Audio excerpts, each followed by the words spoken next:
уважаемые участники Международного форума Астана. Наша сессия начнется. Dear participants of Astana International Forum, our session is going to start in a couple of minutes. Please take your seats.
Уважаемые участники, Dear participants of International Forum Astana, we are starting our session, Eurasia Unlocking Growth, Embracing Global Trends. welcome to the session Eurasia Unlocking Growth, Embracing Global Trend. На сцену приглашаются спикеры сессии. We would like to invite speakers. Серик Жумангарев, заместитель премьер, Deputy Prime Minister, Minister of National Economy, Minister of National Economy of Kazakhstan. Алексей Аверчук, заместитель председателя правительства Российской Федерации. Deputy Prime Minister of the Russian Federation. Абдулла Заед, директор по СНГ компании Masdar. Director of Project and Business Development for CIS Masdar.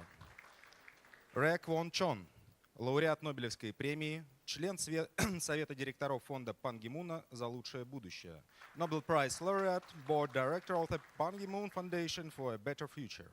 Бакыт Сыдыков, министр экономики и коммерции Кыргызской Республики. Minister of Economy and Commerce of the Kyrgyz Republic. Геворг Папаян, министр экономики Республики Армения. Minister of Economy of the Republic of Armenia. Мустафа Адиль, руководитель исламских финансов группы Лондонской фондовой биржи. Head of Islamic Finance, London Stock Exchange Group. И модератор сессии Николай Подгузов, председатель правления Евразийского банка развития, Chairman of the Eurasian Development Bank.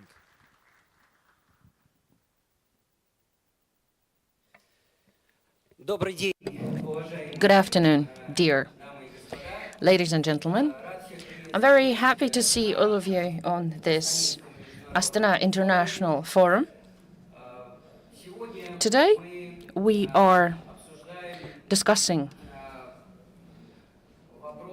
issues that are related to the development of our region, which is Eurasia.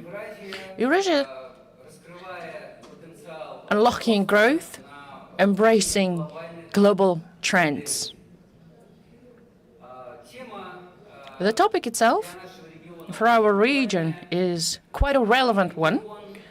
The region is huge, vast, with 300 million population. Central Asia probably is the rapid growth, the fastest growing region, that the trends are quite fast on economic growth. The GDP had went over than $500 billion.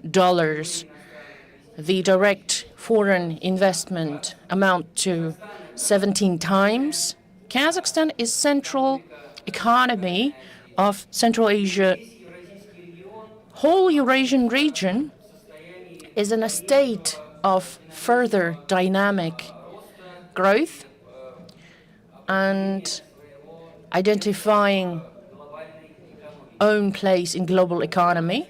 I would like to draw your attention that during our session we're going to conduct electronic voting on main comprising components of the growth of the region. What is the main driver, whether it is external or internal demand, green economy, innovations? Well, I have a favor to ask, to scan QR code that you see right in front of yourselves during the session. Depending on the presentations of our speakers and what influence they would have. And we're going to track, keep an eye how the voting would change and what we're going to see. So Eurasian Bank of Development is the Bank of Development, the mission of which is to support growth of economy of the regions, of countries of the region, including Uzbekistan, which had been joined and for the economy of the region. So for us, today's discussion is very important and valuable. I would like to start our panel session from giving a floor to Vice Prime Minister of Russian Federation, Alexei Logovich Averchuk. Russia is the main economy of Eurasia.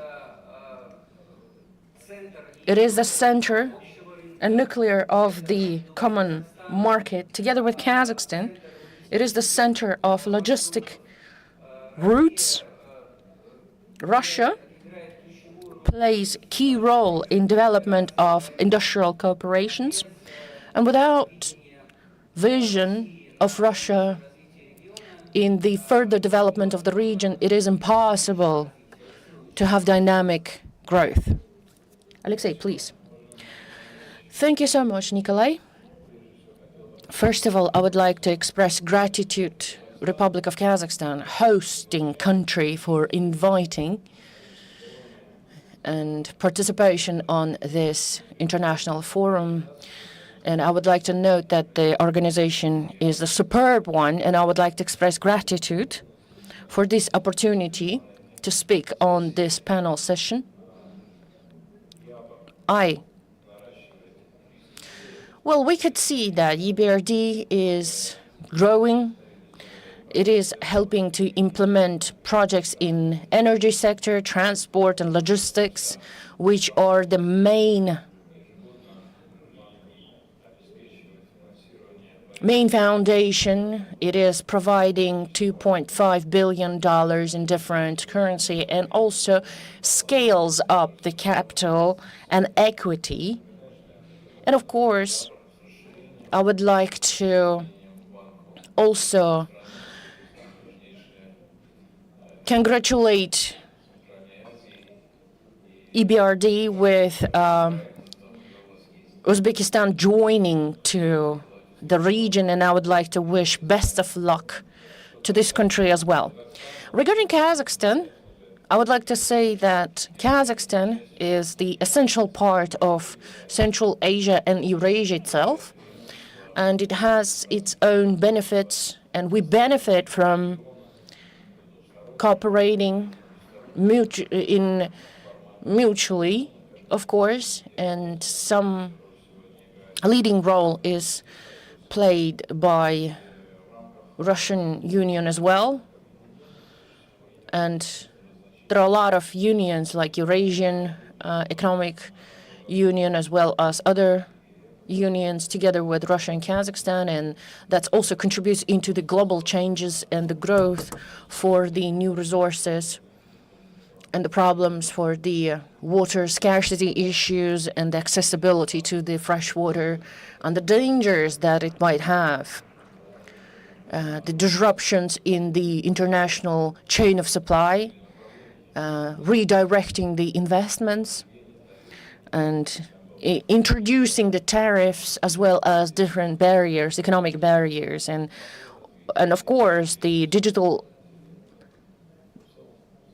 growth and digital transformation and artificial intelligence also play a role in these changes, and all of it is reflects on the government growth and of course on Eurasia. In this regard, I would also like to note that Putin, the president of Russian Federation, had seen the initiatives for the cooperation which are directed towards improvement of the conditions of investment and trade and big Eurasia. Well, our countries that are part of the Eurasian Economical Union, we already have good foundation for promotion of our export on the market of the global south. We are on the way of the concluding the agreements. We already have an agreement with Vietnam, Serbia. It is in effect since 15th of May. We also have concluded agreements with Iran. And the market itself here amounts to more than 90 million people. This is how we are moving forward in order to supply with goods and supply with competitive environment and provide accessibility for competitors to global market with a good quality of consumption. And of course, in order to develop our big region, it is necessary to have high quality logistics, and it is necessary to have transport corridors that would provide the least consuming shipment and for strengthening economic connectivity, which is necessary, and it is the collective response for the modern global challenges that I have mentioned. So here it is important to create system of international transport corridors on whole Eurasian transport carcass. And I would like to say that Eurasian Bank of Development is, of course, very important element of the successful work of which transport connectivity will depend on.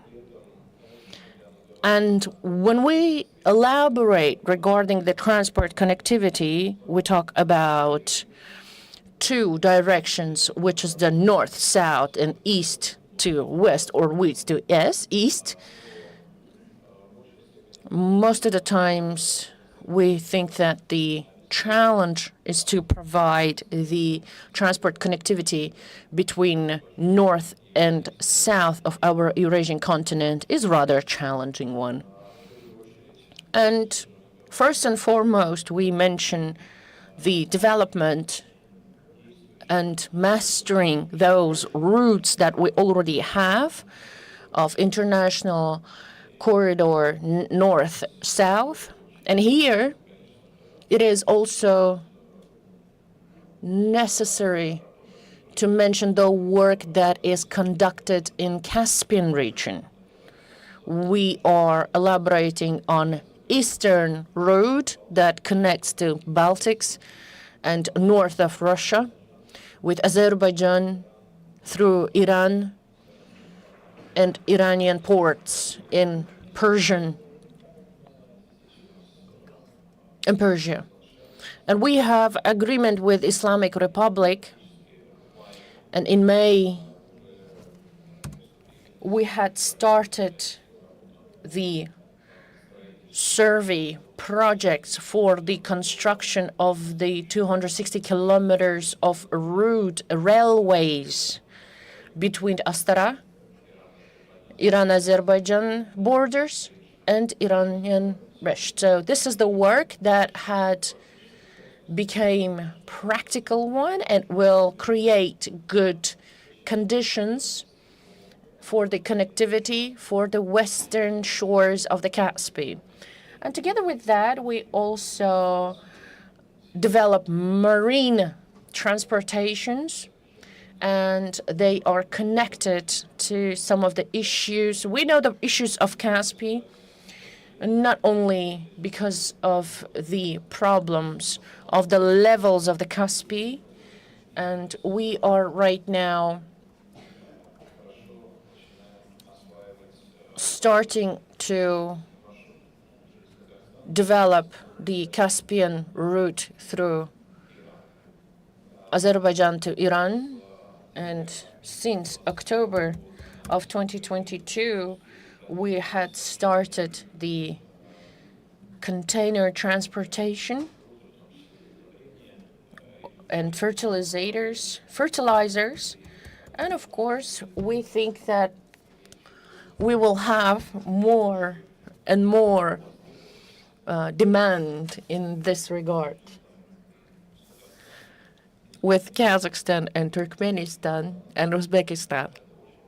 It's very important routes and directions and areas, and we need to take into consideration Trans-Afghanistan route, which is also connected to the east, north, and south. And you know that there are project survey works, and we are preparing the feasibility plans, which is also interesting and key routes that will provide the land transportation and connectivity with south through Iran and Afghanistan to Pakistan. And of course, we would like to establish friendly and amicable relations in order to provide railway transportation between Russia, Pakistan, India as well. On Pakistan, we right now progressing with the preparation work. All of this work is leading us that in Kazakhstan, Turkmenistan, Uzbekistan, the real railway crossroads are created where key trade routes being established. I always highlight that those conditions that allow us to speak about development of the land transportation, which is the safe routes, if we talk about Eurasia, of course, they had been established in our time. I think for the first time when Silk Road ceased to exist. And Eurasian Bank of Development pays a lot of attention on development of this issue. And of course, countries, Iran, for example, Russia, is benefiting from this fact. And those countries who are landlocked countries, which has colossal transit potential, the countries that are investing into their economy, as we could see on the example of Kazakhstan, Uzbekistan, Tajikistan, also Kyrgyz Republic, we see the potential for the growth. And this is the basis. Well, success for creating the transport carcass, it is primarily depend on the soft infrastructure, which is based on the three principles: harmonization, coordination, and digitalization. So here I would like to draw your attention of this panel session to a very important document that in December 2024 had been signed by the country members of the Eurasian Union, which also going to be foundation of the Union in transportation. This document actually provides the single unified declaration in order to have unified provision of payment for custom clearance on the territory that is transported on the territory of the countries of Eurasian Union. And this agreement is open for joining to the countries that are not members of the Eurasian Economic Union, but would like to benefit from this union due to geographical location and integration and union. So this kind of agreement actually forms the platform in order to be connected to the customs union. And of course, I shall also mention on the connectivity of the Eurasian Economic Union with the initiatives of the One Belt, One Road initiative that comes from China, which is manifested in the road map of the economical cooperation, which is dedicated to the issues of the digital support and provision in order to have paperless work during the transportation, as well as mastering the procedures on the international checking points, as well as development of the trade. It is also important to mention a role of the harmonization of the standards and requirements of the goods. And here, Eurasian Economic Union also contributes a lot. And nowadays, with all technical regulations, we have covered 85% of the goods that are exchanged between the countries that are members of this union, which also will influence on transparency and predictability, and also will promote the import for the countries that are in this integration union. And here we mention, of course, the CIS countries that are in the Eurasian Economic Union. And of course, we have started working with involving the countries into the regulations and development of regulations, and we are going to work with other countries of the members of Economical Union and any other countries that would be interested and would like to have the better conditions for the access to our market. Of course, talking about the economy of present days, we have to talk about energy field as well. The contribution of Russia plays a key role here, first of all, for the energy security of Northern Eurasia. Here we're working a lot on forming common ways of forming the electrical market. Last year we have signed the documents which will regulate the trading mechanisms, which allow in real time a regime to sign the contracts and balance the energetical flows between our countries. We are planning that the market will be commenced in 2027. As for the development of the natural gas market, the negotiations were for 14 years, and last year, during the meeting of the Council, the head of states have concluded that the market that we currently have between our 5 countries and the relationship that have been formed in this area are the relations of our common natural gas market. None will argue that this market provides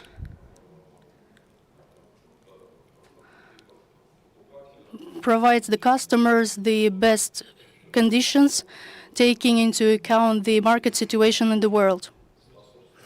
This contributes to the development of the economy of the participants of this market and the relations that we have in this market relating to the forming of common market of oil. We are talking about the price of oil which is formed on the global markets. And we are working based on the international agreements. We also have the cooperation in other fields. We also cooperate in the supply of energy components. And of course, we support development of export and production of all products from energy complex. We have a lot of possibilities and opportunities in this region, specifically here in Kazakhstan, when we are talking about development of the chemical industry. This supports the creation of high technology economy in this region. This is the area which is of high interest of EDB. Of course, we realize that we have to develop the generating powers, and the demand for energy is increasing. We have the technologies, we have knowledge and experience in the area of renewable energy sources and non-renewables. We are working in this area a lot with other countries of the region. The separate area is related to the development of nuclear energy. This is undoubtedly the most perspective and real area of development of generation.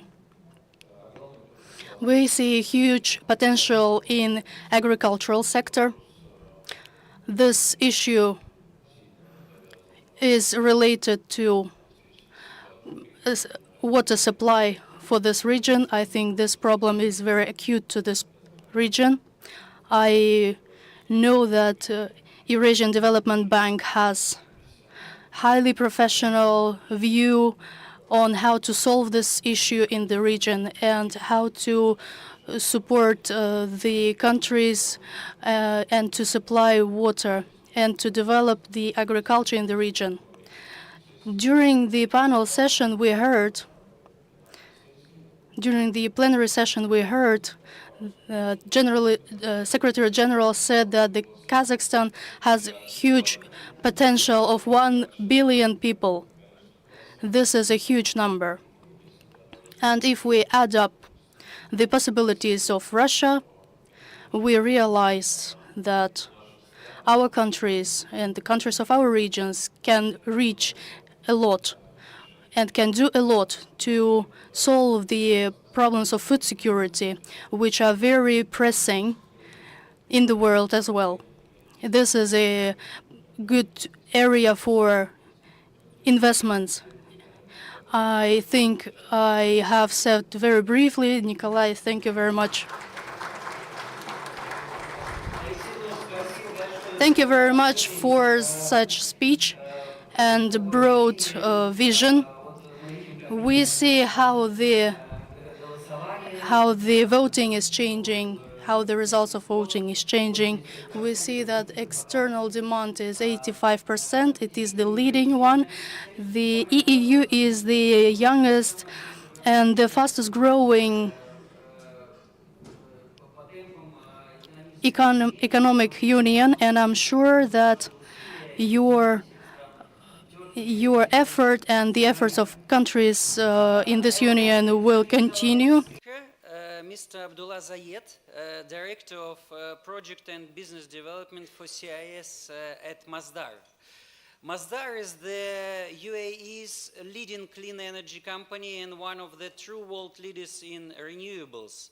Masdar manages an impressive global portfolio of over 51 gigawatts of clean energy. I know that Masdar's plans for CIS is also huge. Now you executed already 3 gigawatts of solar and wind in CIS, which is 20% of the total market of CIS. Mr. Zayed, is renewable energy really the road to the future? How can renewable energy initiatives support the region's energy transition? The floor is yours. Thank you very much, Nicola. First of all, Assalamu alaikum. Good afternoon, everyone. It's always a pleasure to be here in Kazakhstan and Astana and to meet with brothers and friends here in the country. Over the last 2 decades, Masdar became one of the largest renewable energy company globally. We have now, as Nicola mentioned, more than 50 gigawatt of renewable energy projects globally. We are active in more than 40 countries, basically covering all continents around the globe. We specialize, obviously, in renewable energy projects, whether it was solar and wind specifically. And we also have projects when it comes to geothermal projects and waste-to-energy projects. In Eurasia, particularly in Kazakhstan, we see massive potential when it comes to renewable energy projects. We started our journey in the region in 2017, and we've managed to strike a landmark agreement with the Kazakhstan government together with our partners such as Samruk Khazana, KIDF, the Ministry of Energy, the Financial Settlement Center, and others in the country to develop a 1 gigawatt wind project plus 600 megawatt hour battery projects with critical infrastructure. So what does this project mean? I mean, this project means we'll be able to develop or deliver 1 gigawatt of clean, green, renewable energy coming from wind. It also means we'll be able to store the intermediate generation from wind through the battery storage component as part of the project to be able to support the grid, enhance the stability of the grid itself. On top of that, as part of the project, we're going to build more than 400 kilometers of transmission lines that will connect the project to 2 substations in the Jambul region that will also allow further development of clean energy projects in the region in Kazakhstan. We, as Masdar, are extremely proud to be given this opportunity to work here in Kazakhstan, and we think the potential is much larger than this single project that we are doing. I mean, this project itself is massive, yes. It will attract more than $1 billion of investment. However, there is much more that can be done in the country. And recently, we've also signed an agreement with Samruk Khazana, a collaboration agreement to develop in the RTC project, and RTC stands for round-the-clock projects. The idea of this project is to deliver a base load capacity of 500 megawatt for 24 hours throughout the year through renewable energy sources. On top of that, we've also signed an agreement to develop battery storage, standalone battery storage solutions, multiple projects around the country to also help stabilize the grid and control the intermediacies from the renewable energy projects in the country itself. To give a benchmark on this type of project and these ideas, this is the new thing in the renewable energy sector, whereby you try to control the intermediacy of the generation of electricity.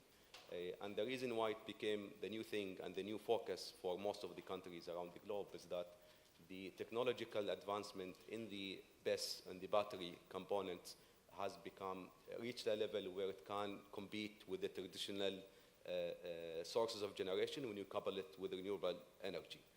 So we reached a point where it's an important point in history, I believe myself, that you'll be able to further accelerate the development of renewable energy when you couple it with battery storage. Back home in UAE, we've managed to develop 1 gigawatt base load of green electricity coming from solar plus BESS. And to do that, we had to install 5 gigawatt of solar in one single site, plus close to 20 gigawatt hour of battery. So the size itself is obviously massive, requires also a big piece of land. But ultimately, with this combination of 5 gigawatt solar and 19 gigawatt of battery, we are able to provide 1 gigawatt of base load green electricity throughout the day, throughout the year, for 20 years at least, right? And the beautiful thing about it, or the groundbreaking thing about it, is that it competes with the conventional generation. So it is not subsidized, it's not more expensive, it is competing with the conventional generation, which the idea of it to give a base load generation. In the region, Nicola, as you mentioned, we've been in the region for quite some time. We are one of the largest developers in the region. We are active in Uzbekistan, in Azerbaijan, in Georgia, and we're discussing with the Kyrgyzstan government, in Tajikistan, in Turkmenistan, and so on. We are a big advocate of connectivity. We believe connectivity is an important thing for this region to thrive, whether it was electricity connectivity, gas connectivity, green hydrogen connectivity, transport roads connectivity, and so on. To be able for the region to thrive, connectivity is extremely important, and we are a big advocate when it comes to connectivity, especially in green electricity and electricity, since it's our scope as Masdar. And we see a lot of advancements in the region, and we see a lot of positive movements when it comes to advocating for green electricity, renewable energy resources. As Masdar, we have seen the potential for a long time, and we are ready to support any government, any partner that we have in the region to accelerate this growth in the region. Thank you. Thank you very much. Thank you very much, Mr. Zayed. I'm sure that Masdar's activity will contribute significantly to sustainable development of Eurasian region and Central Asia in particular. Our next speaker, I would like to introduce Rek Won Chon, the Nobel Prize laureate and board director of the Ban Ki-moon Foundation for a Better Future. Mr. Chon, you are known as an expert and a professional in pushing green economy model growth. And it's very interesting to me to ask you about how you can see that particular model in the Eurasian region, given the fact that traditional sources of energy in Eurasia are still in place and probably dominate, as they are cheaper and probably have better access to population. So what is your view? Could you share with us your thoughts, please? Okay, thank you. First of all, thank you very much for the invitation from Eurasian Development Bank. I have been promoting the idea of green growth idea, green economic growth, from 2005, 20 years ago, exactly 20 years ago. I was trying to present climate change and the ecological crisis as an opportunity for investment. So I always thought that climate change is not just a cost, pain, and burden. It can be an opportunity like a renewable energy from Masdar. It can be an investment opportunity and a growth opportunity. So it depends on how we look at the crisis. It can be an opportunity. So that's why I was trying to turn it around. The ecological crisis can be economic growth opportunity. That was the idea of green growth. So I initiated this idea for the first time in UN system, and I was promoting it from Korea and in many other Asian Pacific countries. And at that time, Kazakhstan was the first country that accepted the green growth idea from Korea, and then initiated the Green Bridge initiative. Green Bridge means linking Europe and Asia with the green growth paradigm. That was the Green Bridge, very unique initiative, is born in Astana in 2010, October. It was born here. And so Kazakhstan has been quite a proactive driver of green growth paradigm. And as you say, the challenge between sustainability and the need for fast economic growth is really very challenging to have them at the same time. So even at this stage, because I started the green growth idea 20 years ago, but now when I looking back, even after 2 decades, I'm thinking whether did I succeed or not, right? And I found it is still an uphill battle. It's very difficult to change it because we are still very much focused on short-term return, while green growth is a long-term paradigm. So there's a time gap. So who can close this time gap is a very important issue. Still is a very important issue. I don't have enough time to explain about the policy issues. So I'll present one global trend that can be present an opportunity for unlocking growth for this panel session.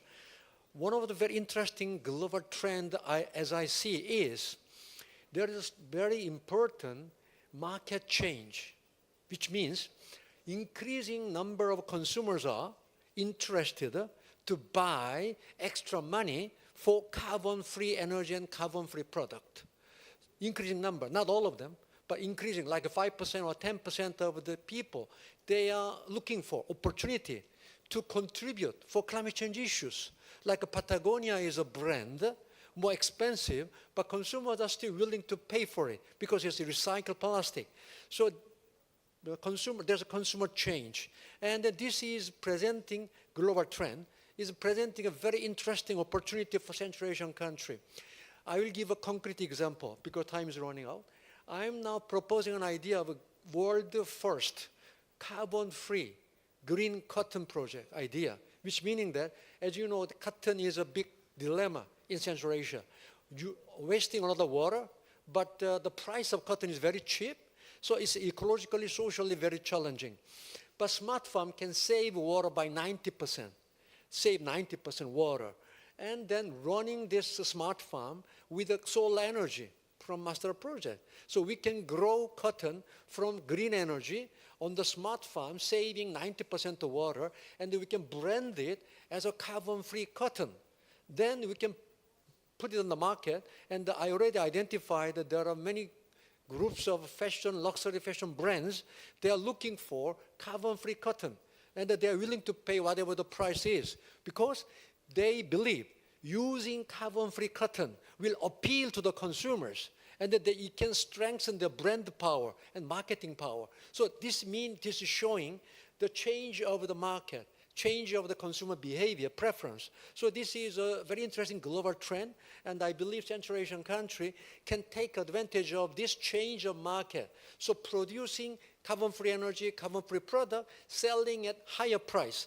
It is a very concrete strategy for green growth, because investing in green and making money. So this is a project which I'm now promoting in Kazakhstan and Uzbekistan right now, and I am very much looking forward to Eurasian Development Bank support. Thank you. Master too. Thank you very much, Mr. Chon. I think we will find the balance between green growth model and traditional model to foster economic development of the region. And also, thank you very much for keeping in time your speech. Казахстан – это крупнейшая экономика. Kazakhstan is the biggest market in 2024. GDP of Kazakhstan is $300 billion. And I'm confident that Kazakhstan in near future is already GDP $14,000 per capita. It is, and according to our estimation, Kazakhstan will be in a category of the high income country. In the decree of the President, Kassym-Jomart Tokayev had identified the priorities for the growth of the non-raw material sector, and we could see the fruits of the economy change. And I would like to ask a question to the Deputy Minister Economy, Mr. Arman Khasyanov. Arman Bakhjanovich, what are the priority sectors in terms of the implementation of the non-raw material sector? Thank you so much for your question. When we elaborate on international ranking agencies, despite that they look at our economy and we are under scrutiny, well, diversification had been successful. The share of the oil and gas sector is less and less. And of course, you can open your documents and then see whether we have decreased share of the oil and gas. It is decreasing. Why? Because other sectors are growing quite fast. And probably last year you had already heard that oil and gas didn't grow, it actually decreased because our economy is transforming. And of course, the aggregate growth is quite high. It is 1.5, 5 times higher than other economies. The situation is the same with the export, non-oil and gas segments as well, especially in refinery and processing sectors. It is 35% and 12% is the dollar equivalent, which is the high pace of the growth. Further, addressing your question, what's going to happen since the extraction is limited and we have constraints that comes from the nature. We know that we will get to the 105 billion tons of the oil within 5 years. We know that constraint of the growth is 17% and the role of the share of the oil and gas sector will be decreased. And of course, we would like to diversify, not because oil is growing slowly. We would like to have very fast growth in other sectors. This is how we would like to diversify. So, well, we hope that we won't have the surprises, but we would like to see in the structure of the GDP the sectors of the economy that will have high value added production, which is, it doesn't matter what economy it is, the added value sectors and production, high production sectors are very important. And you could even have, you can receive all of the reports on all the countries, and you could see the production of the labor of the European Union. And the production of the labor in the raw material sector is quite high. Even if you look as a share of the GDP per capita, and it could actually go ahead with if you compare with other sectors many, many times. This is the first condition. The second, high export. As you know, in Kazakhstan, we have opportunity to increase the share of the sectors of the processing of the raw materials as well as refining the raw materials. There's an interesting document, the National Plan of the Development. I would like to recommend you to read it. There are some facts that had been mentioned. 19% of the copper either had a low quality processing or didn't process. It was raw. Aluminium, for example, 87%. And then 70% of the aluminium. So we have a huge potential, and of course we could add the value to the lead metal, for example, and we could also to do everything actually. We could also process all of the products, and of course we could also increase the share of the processing and refining. And according to our estimations, we would have more than $100 billion. Actually, the projects amount to that cost $20 billion is already being implemented, and we are going to have the growth of the gross GDP added value for the metals as well as the chemical sector as well as other sectors. We have an understanding that we also could multiplicate all of the growth and the development. And of course, 70% of the industry of Kazakhstan is there. Just think about the multiplicative effect that we are going to have from the growth to whole economy and how it will be reflected on the economy. And of course, this growth will also benefit from the investments. And now we realize that investment activity could be increased by financial institutes of the development. So that is why this year we had identified that the equity will be increased up to 3 trillion, which is in order to be able to finance the projects on the that would amount to $14 and $15 billion each. And aggregate is going to be $100 billion, I would like to repeat again. So addressing your question, we think that there will be breakthrough in order to guarantee that we are ready to grow in investment activity through international investment agencies. Thank you so much, Arman Bakhajanovich. Indeed, in Eurasian Bank of Development, the headquarters that is in Almaty is one of the member of which and trustee and the board member of which is Kazakhstan. The investment of the bank into the economy of to Kazakhstan is more than $1 billion. And I think that it is close to be $2 billion. And I think that the shareholders would like to increase the equity of the bank so that it would in turn invest even more into Kazakhstan. And we'll be glad and to actually contribute more investments into Kazakhstan. Well, I would like to express gratitude, Arman Bakhajanovich, and ask question to Minister of Economy of Kyrgyz Republic, to Mr. Sadikov. The question is,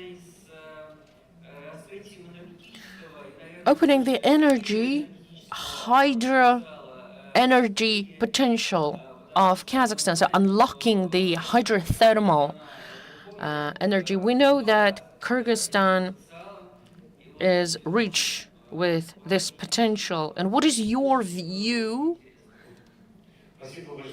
Thank you so much. Yes. Hydro energy potential of Kyrgyz Republic nowadays is something that hadn't been unlocked fully. Well, according to the estimation of the aggregate capacity of the hydro energy resources of Kyrgyz Republic nowadays is around more than 140 terawatt, which is only the ones that have been commissioned only from 10 to 13%. And nowadays, country itself, according to the economic growth, we are growing on 9% in average, and consumption is also growing. The deficit of the energy is more than 3 billion kilowatt hours annually. So we have a issue or challenge to be addressed, which is the deficiency, climate change, constraints on water resources, which is quite natural, let's say, to South Central Asia, since we experience the water scarcity. Well, we have some constraints regarding unlocking the resources that you have mentioned.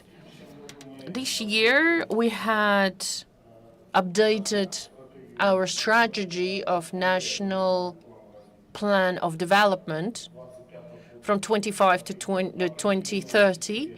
We have identified 4 priority areas that government is in the near future, in near 5 years, going to contribute into, which is industry, transport, logistics, a role of Kazakhstan, green energy, tourism, and organic agriculture.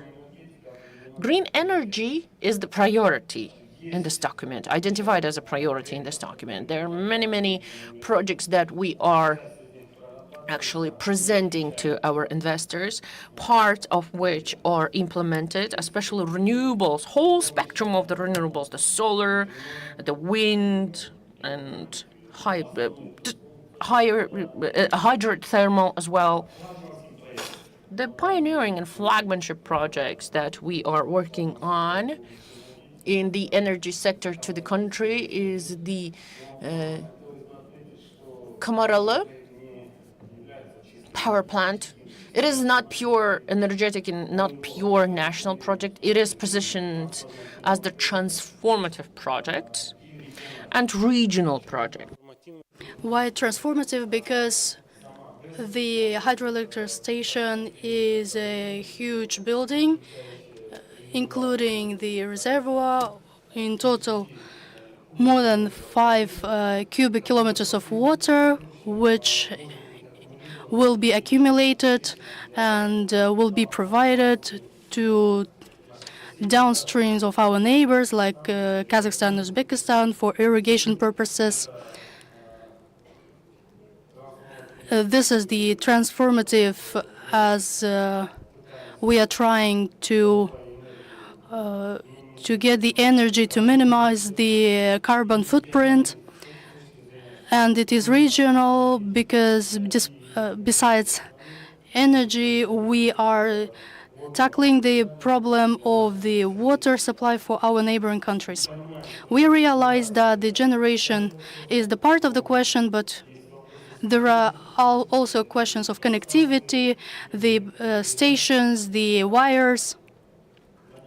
We hope that in the future we will commence the project of wires in Central Asia, which goes through Tajikistan, Kyrgyzstan, which are providing energy, and Afghanistan and Pakistan, which will be consuming the energy.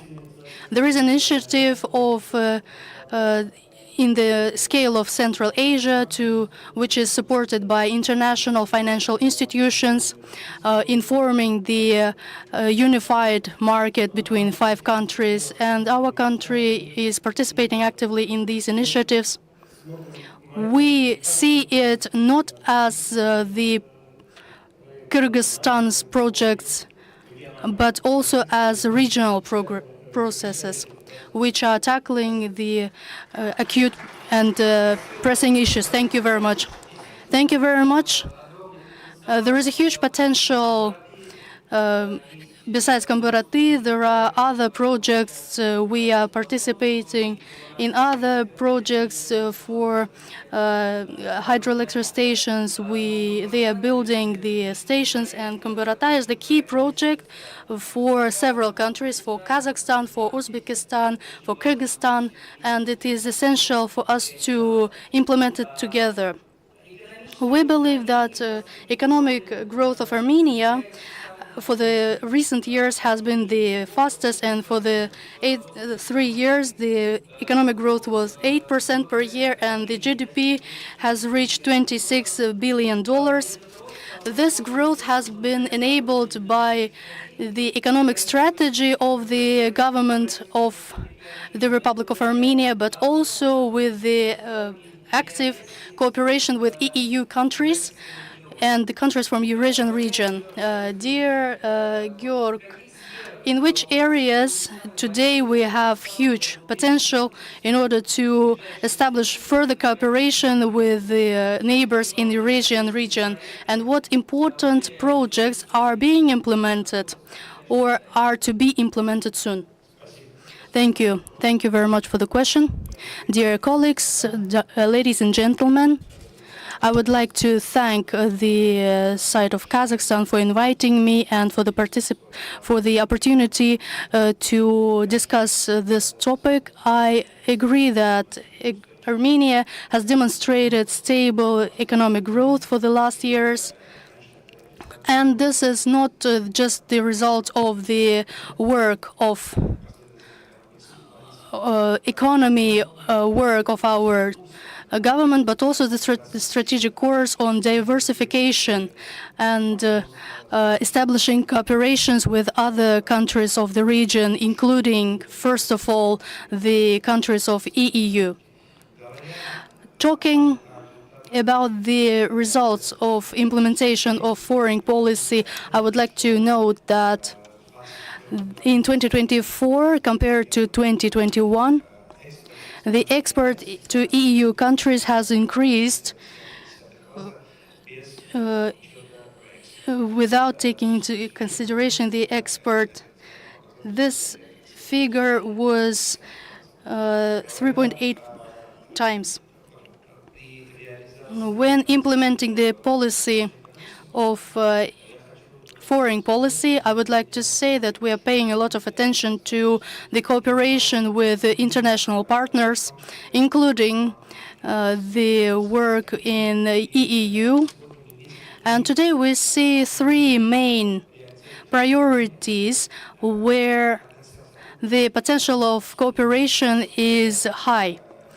First of all, it is the infrastructural integration, innovations, and human capital is the second, and the third is energy field and sustainable transformation.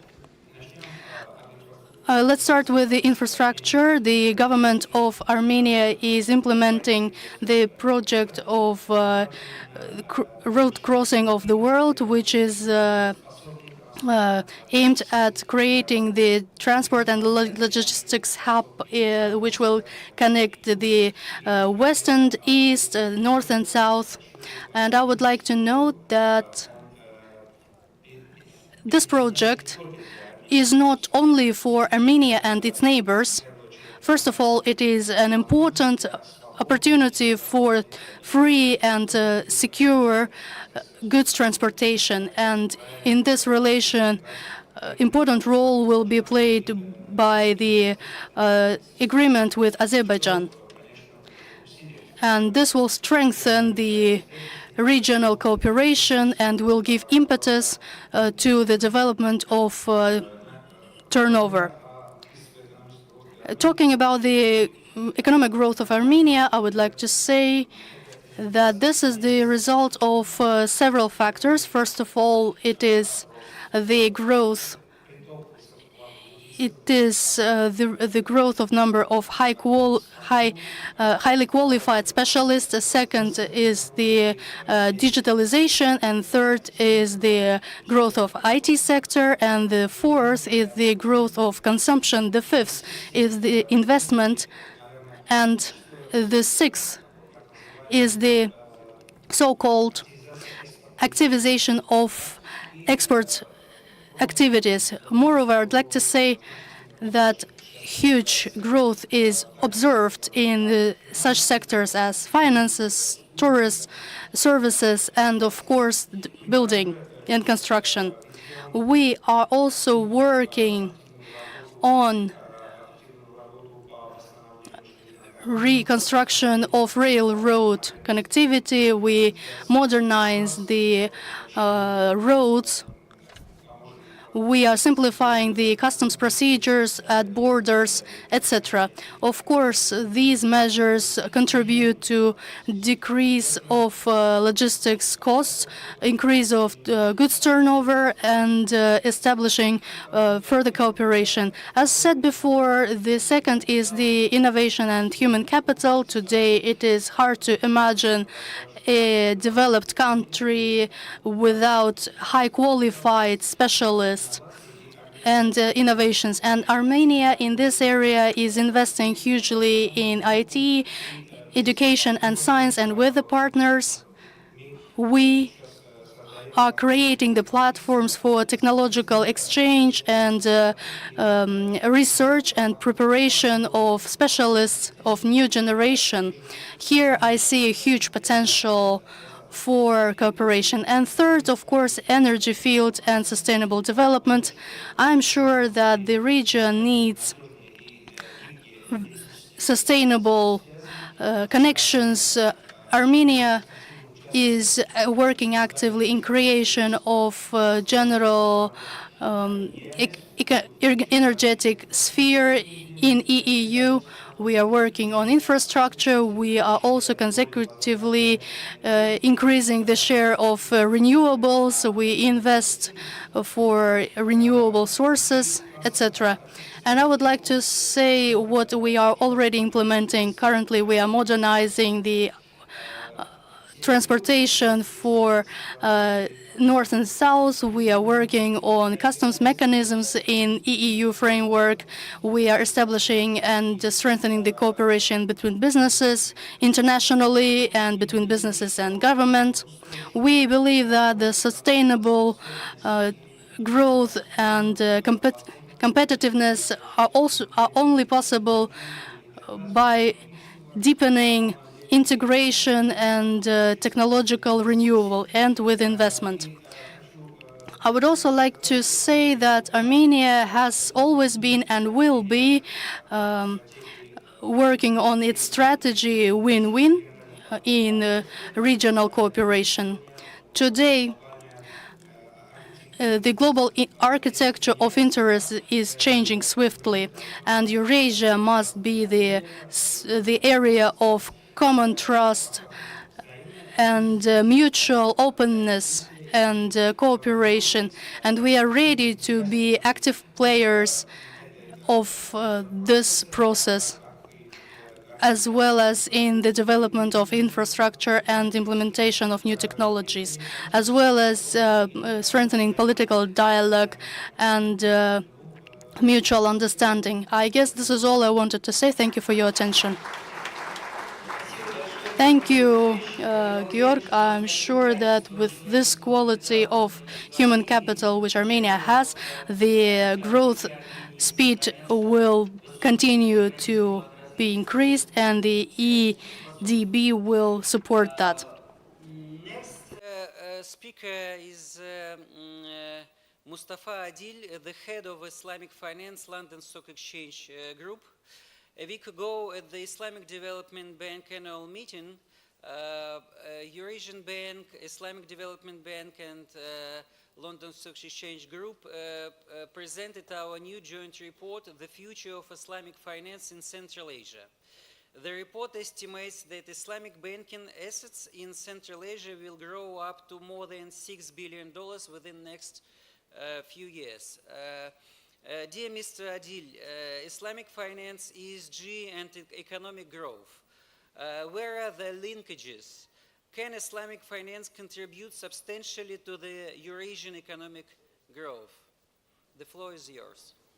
Thank you very much, Nikolai, for the question.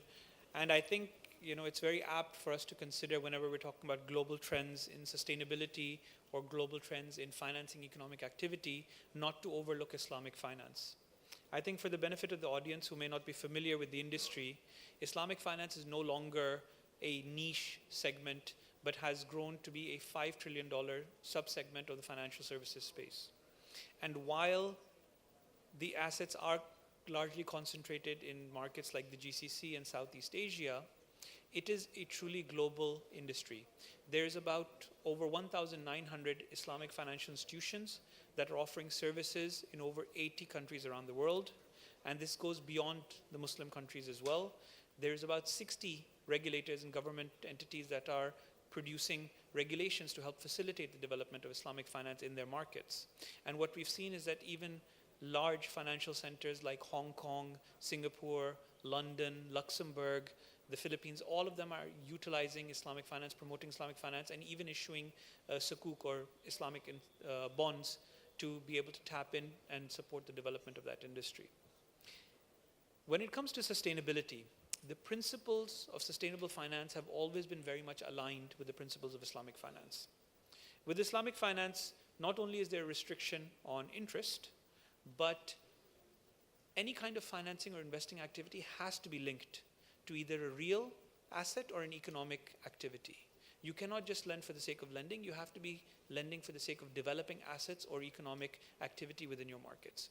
In addition, in Islamic finance, you are not allowed to invest in any industry that is deemed harmful to society. So investing in alcohol, pornography, gambling, tobacco, weapons, and various other industries are strictly prohibited. And finally, there is a restriction on investing in purely speculative or synthetic transactions. So if you are investing purely to speculate on the movement of the market, or if you're investing in derivatives that have nothing to do with hedging on balance sheet positions, then that is another restriction within Islamic finance. So even 20, 30 years ago, when the literature around ESG investing and sustainable investing was being set up, Islamic finance was recognized even then as a form of sustainable finance. And we have seen these values and this value proposition support Islamic finance during times of turbulence. During the 2008 financial crisis, the Islamic banking institutions were protected largely because they did not have any exposure to MBS products or exotic instruments. During the recent period of interest rate increases that the Fed did a couple of years ago, and we saw a lot of bond prices crash, sukuk prices did not crash as much as the bond prices did, which shows that there is tangible economic activity that is underpinning the back of those instruments. But today we have moved on significantly. What was acceptable as sustainable finance 20 years ago is no longer acceptable. We have requirements around disclosure, we have requirements around use of proceeds for what is deemed to be sustainable finance today, and the Islamic finance industry is already adopting to that. When we look at the banking sector, you have the likes of Malaysia and the UAE issuing specific guidelines on how Islamic banking activity has to fully be in compliance with sustainability, and the appropriate disclosures, the value addition that they're creating, that has to be disclosed. And when we look at the sukuk space, you already have about $50 billion worth of sustainable sukuk that is linked to some form of international green bond standards, including standards issued by ICMA and various other institutions to bring it in line with what is internationally accepted as sustainable. So there is a very, very strong convergence, and I believe a significant part of this $5 trillion industry will move towards sustainable projects. But what I want to really close on is the opportunity that Islamic finance presents, because it is a tremendous opportunity. As you mentioned, currently the assets sit under $1 billion in Eurasia. That is expected to grow to $4.5 billion in the next 4 years, expected to go to $12 billion in the next 9 years. So exponential growth is projected. And that growth will come from tapping into the local market and being able to provide that, but also to be able to tap into other pockets of Sharia-sensitive capital. So we know that there is excess capital that sits in the GCC that is looking for investment opportunities. And this is demonstrated by the fact that whenever a jurisdiction issues a conventional bond and sukuk side by side, the sukuk is always oversubscribed compared to the conventional bond. And the coupon is always lower, which means there's excess demand. So that is an area where institutions can tap into and the Eurasia market can tap into. And in addition to that, what I would also like to add is Islamic finance also gives institutions the ability to be able to attract capital from retail consumers. We have seen in Indonesia, the Indonesian government has been able to raise over $22 billion through issuing retail sukuk to their consumers. We have seen in the UAE, the government of Dubai has been able to raise over $4 billion by issuing retail sukuk through a project called National Bonds, or Sukuk al-Watani, which is in the local market. So Islamic finance not only allows the industry to be able to trade across market, but it also brings capital from the local market and utilizes it for productive initiatives. Thank you. Thank you very much. Thank you very much, Mr. Adil. I'm sure that we will bring Islamic finance to Central Asia and to Eurasia to unlock the economic potential of the region. Thank you. I would like to draw conclusion of our session.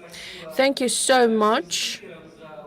I would like to extend gratitude to all of the speakers for the deep presentations, informative presentations, the ideas.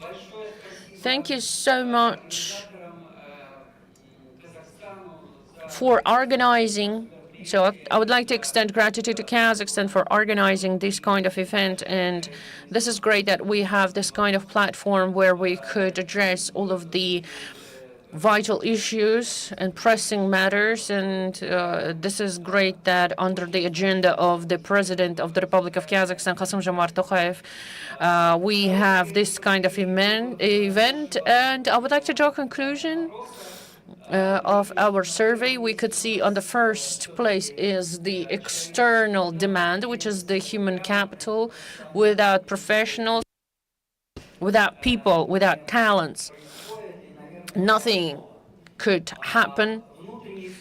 Internal growth, internal demand is a very, very important driver. Of course, green economy elements also shall have a place and room for improvement. And of course, right after the speaker from Masdar, we had growth in in green economy. Well, this is our session. Thank you so much for participation.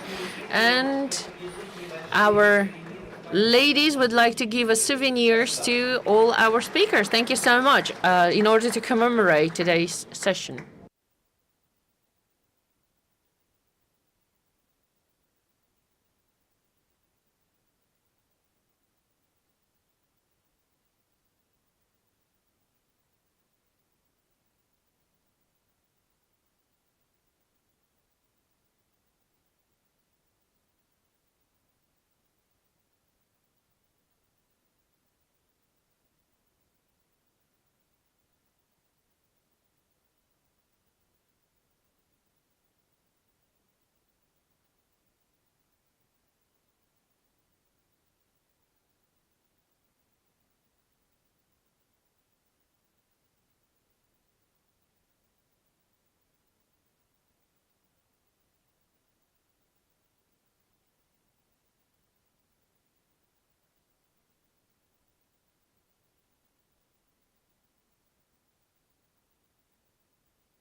раз.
Good afternoon, everyone.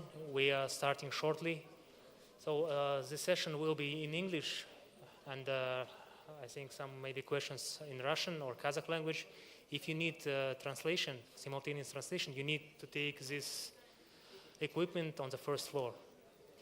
Уважаемые гости и участники сегодняшней сессии, если вам нужны аппараты для синхронного перевода, вы можете взять их на первом этаже. Мы скоро начнем, поэтому прошу, если вам нужны аппараты, спуститесь на первый этаж и возьмите.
I think we shall start.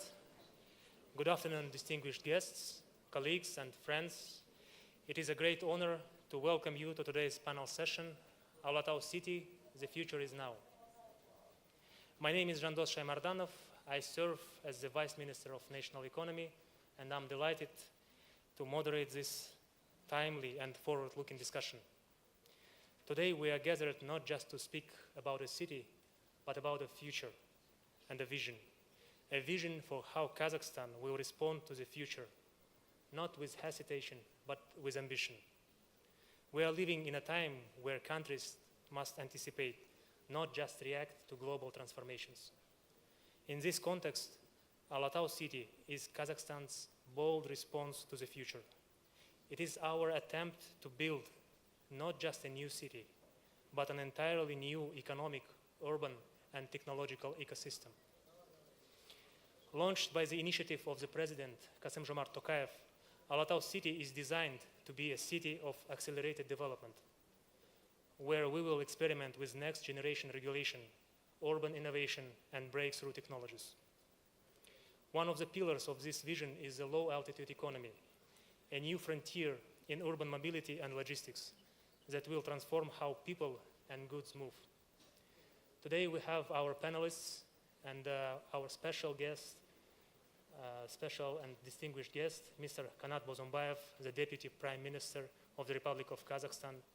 Mr. Bozumbayev leads the project office for Almatau City development in the government, and it is an honor for us to have such a high-level panelist today. Also,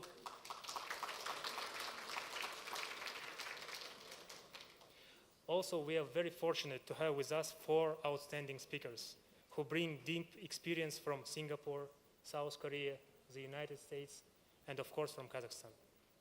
Let me briefly introduce them. Mr. Wong Hyung-Fine, the chairman of Asia Infrastructure Solutions and chief consultant for Almatau City's master planning and development.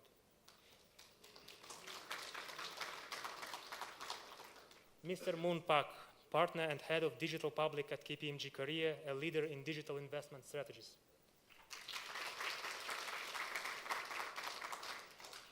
Mr. Raslan Madiev, Minister of Digital Development, Innovation and Aerospace Industry of the Republic of Kazakhstan. And Mr. Stefan Baral, Director of Corporate Development at Joby Aviation, a pioneer in electric vertical takeoff and landing technologies. We will begin with keynote insights from each of our speakers, followed by an open Q&A session. I encourage everyone to listen, not just as observers, but as potential co-creators of this bold new chapter. Now let's begin with the first question. Mr. Wong, you have advised and helped design some of the most innovative urban developments across Asia. Given your experience, how do you see Alotau City positioning itself in a world where every city is now competing for talent, capital, and ideas? What ingredients are essential to build a city that not only functions, but truly inspires? Well, first of all, thank you, Vice Minister. And of course, I'm so glad that I'm here today, because as some of you know, I've been working on this project since 2019. Yeah, so I know this project in and out. I think, Vice Minister, I think you're absolutely right. Today, there is a very strong competition among special economic zones worldwide, yeah, for foreign investments. So for Alotau City to compete effectively in the world today, you need to build a unique ecosystem, an ecosystem that is friendly to investments, as well as an opportunity to create a new urban lifestyle, yeah, which will offer the inhabitants a new way of living. Let me just explain a bit. What do I mean by ecosystem? Ecosystem is where you have a legal framework that is based on international law, ability for people to own properties, whether they are local or international, as well as all the economic incentives to encourage foreign investments, yeah, as well as local investors. So this is so important that you must build that ecosystem. A lot of cities in the world today we see do not take that integrated approach to build an ecosystem. Yeah. Some of you are businessmen and you know exactly what I mean.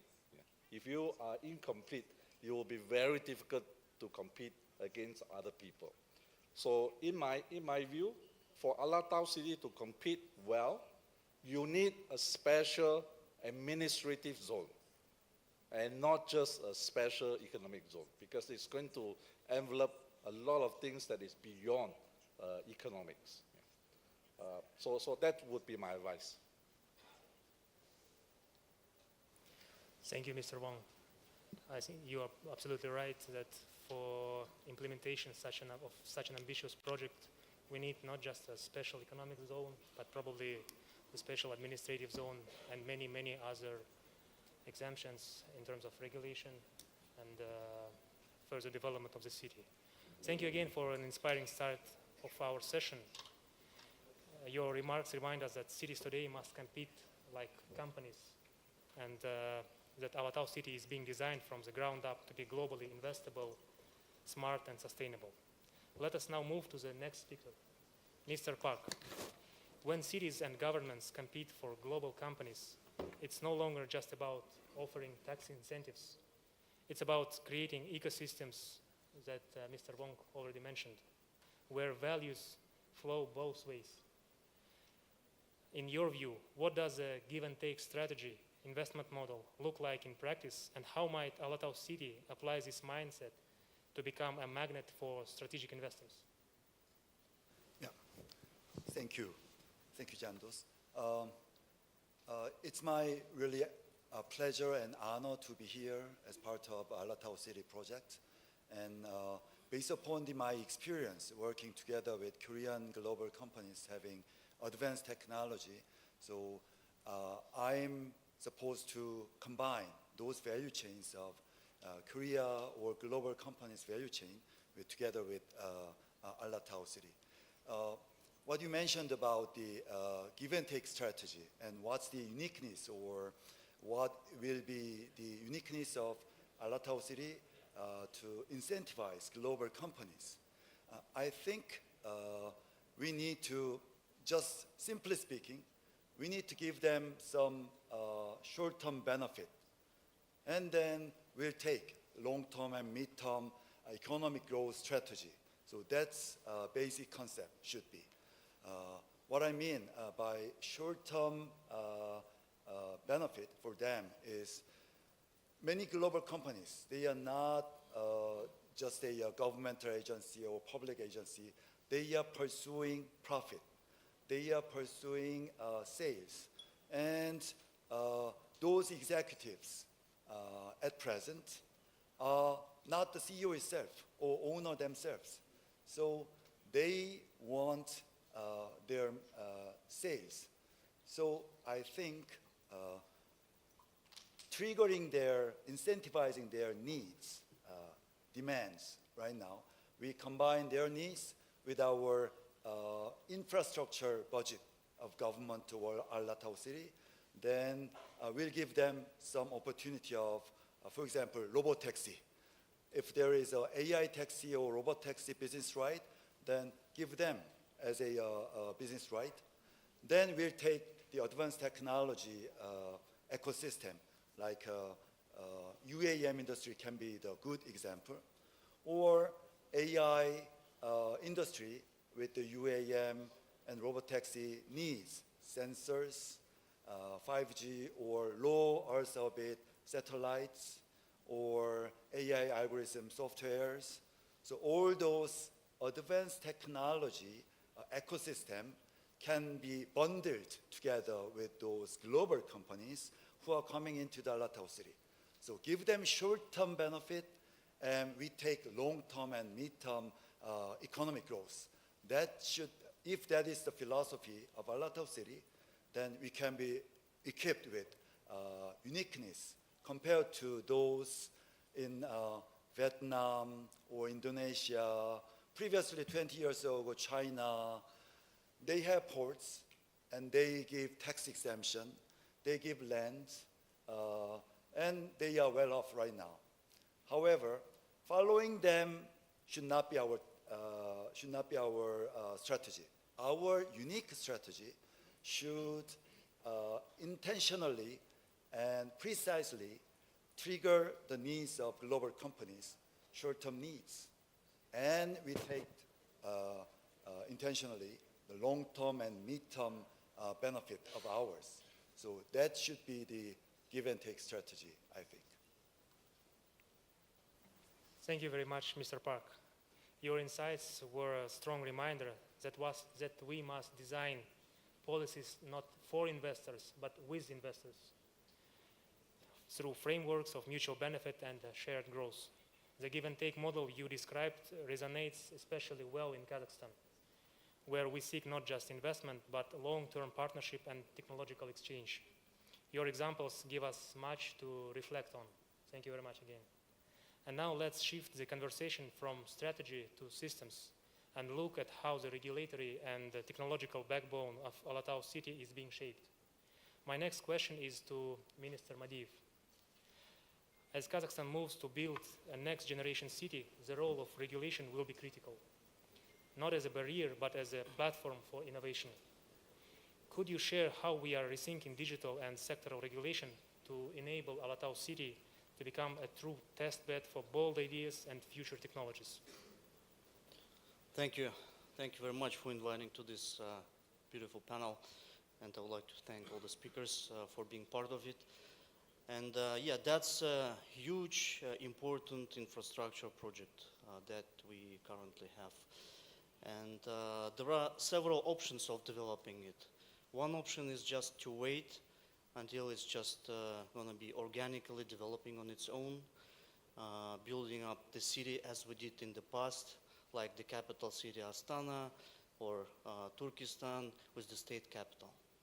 The other option is to create an effective platform, FDI platform for foreign investors.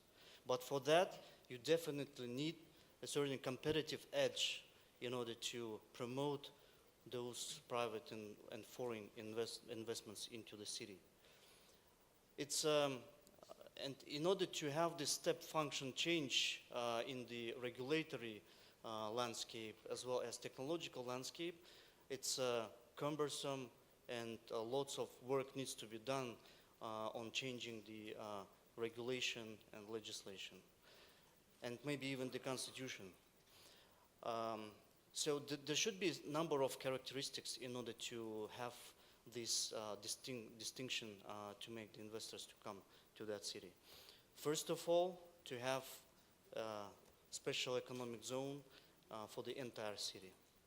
Plus, maybe you need the regulatory framework that you have in Astana International Financial Center, so that you can expand the AIFC regime to the city. English as a language maybe should be the main business language of the city. You need to promote crypto and foreign currency to be a legal tender in the city. You need to allow foreigners to purchase real estate in the city. And that's how you are building institutionally the strength of the city and competitive edge. So having all these changes, we believe that it will boost the city to grow as a business hub, as the healthcare and education hub, trade and logistics hub, and tourism hub, and to be the capital of the Eurasia region, so that the companies and businesses who want to trade with China, one of the largest neighbors, they should do it through the Alatau city. Those who want to trade with the Central Asia have to do it through the Alatau city. Even the youth who wants to be somewhere like, not in Dubai in the future, or in Turkey or somewhere else, we want them to dream about Alatau city. So, but we need to do all these regulatory changes in order to provide the regulatory framework to give this impetus for development. Thanks.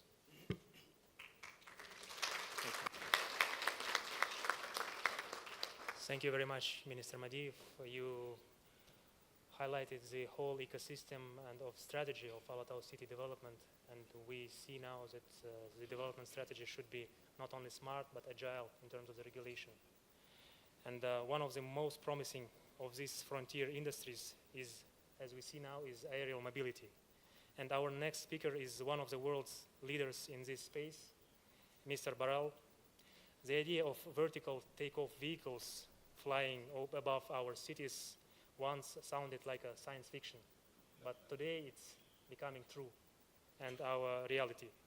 From your perspective, what role can new cities like Alatau play in accelerating the adoption of urban air mobility, and what practical steps are needed to make this vision part of everyday life? Thank you, Sandos, for the invite to this panel. I'm excited to be here in Kazakhstan. Before I answer your question, I want to talk a little bit more about Joby Aviation and what we actually do, but then also convince you that what we are doing is actually reality and not too far in the future. So Joby Aviation is a company based in the United States, California, with around 2,000 employees. And what we do is we build fully electric aircraft that can take off and land vertically like a helicopter, which has the benefit that you need minimum space to land and to take off. But then the aircraft can actually transition into wing-borne flight, like an airplane essentially, which is pretty amazing. It doesn't exist yet in the world. Before I talk more about the product, I want to talk a little bit about our founder and CEO, Joben Bevert, because if you want to achieve breakthrough innovation, you need inspiring people, which is the most important piece. So Joben Bevert, he grew up in a small city in California without electricity. He had to walk every day from his school bus stop to his village for a couple miles when he was a boy. So he was dreaming of, I want to have a flying car that is electric, that can bring me from my bus stop to my home. But back in the days, battery technology wasn't far enough yet, far enough advanced. So he decided not to pursue it and essentially worked on other products. He created 2 successful startups, sold them, made money with it. In 2009, so 16 years ago, he founded Joby Aviation with his own money because he saw that battery technology is advancing rapidly. And since then, he started to build the company. At the beginning, he invested his own capital. In the meantime, we raised more than $2 billion from investors around the world. Our leading investor is Toyota, the Japanese car company, who invested almost $1 billion into Joby. Delta Airlines, Uber are other investors. So what we do is we build an aircraft that is actually piloted, so it's not autonomous, it has a pilot on board, and it can fit 4 passengers in the aircraft. And the aircraft, how it's designed, it has like 6 propellers. It takes off and lands vertically, and as soon as it takes off, the propellers transition into forward flight, and then the aircraft flies forward. So a couple benefits that come with that. First of all, it's fully electric, so it's really silent, right? There's almost no noise.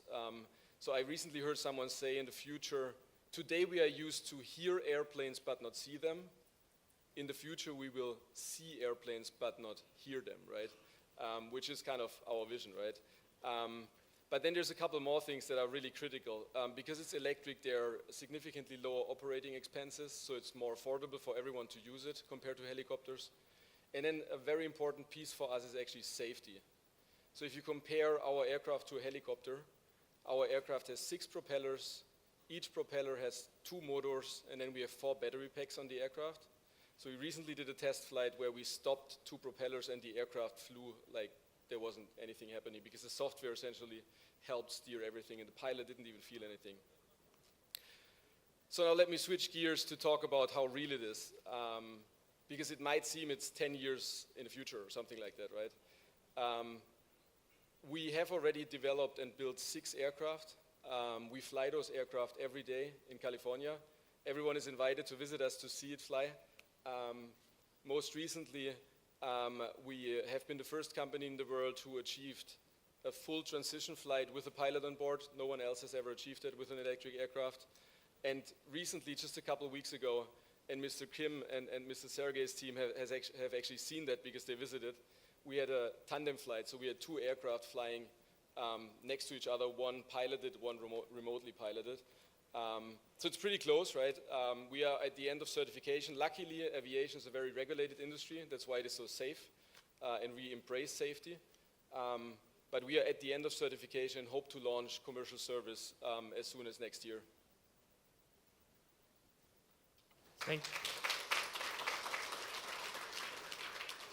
Thank you very much. You gave a very detailed description of the aircraft, and I suggest to our audience, if you are interested to see this aircraft, you may go to the first floor. There is an exposition and stand of Alatau City, and there is a small model of this aircraft, and you can see with your own eyes. It's better to see it with your own eyes rather than listen, and maybe you will be more proponent of this new aircraft and low altitude economy in the future.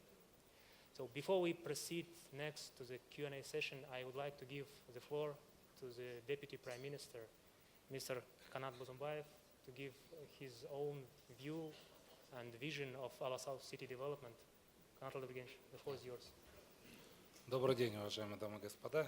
Good day, dear ladies and gentlemen. I would like to say briefly about what we are currently doing in our project with Alatau City. You probably know that we have created special economic zone on the territory of Alatau. The total area is more than 90,000 hectares.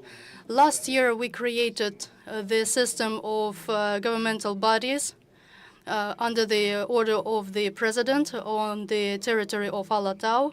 We have created Akimat and other structures, including sanitary services and departments and emergency department, police, etc., and all other necessary bodies. Last year, under my order, we have created the office which is working on Alatau City, and all the representatives are already engaged in this work, including our developers like Caspian Group and Mr. Wong as our advisor and advisor of the head of the state. We are working with him in cooperation in project office. We have 3 working groups. First is on territory questions, second on perfecting the legal regulations, and the third group is working on investment. In all 3 areas, we have made good progress. We have signed the general plan. Last year, it was elaborated with the help of company Surbana Jerom. Mr. Wong helped us a lot with that last year. Currently, we are working on amending this plan.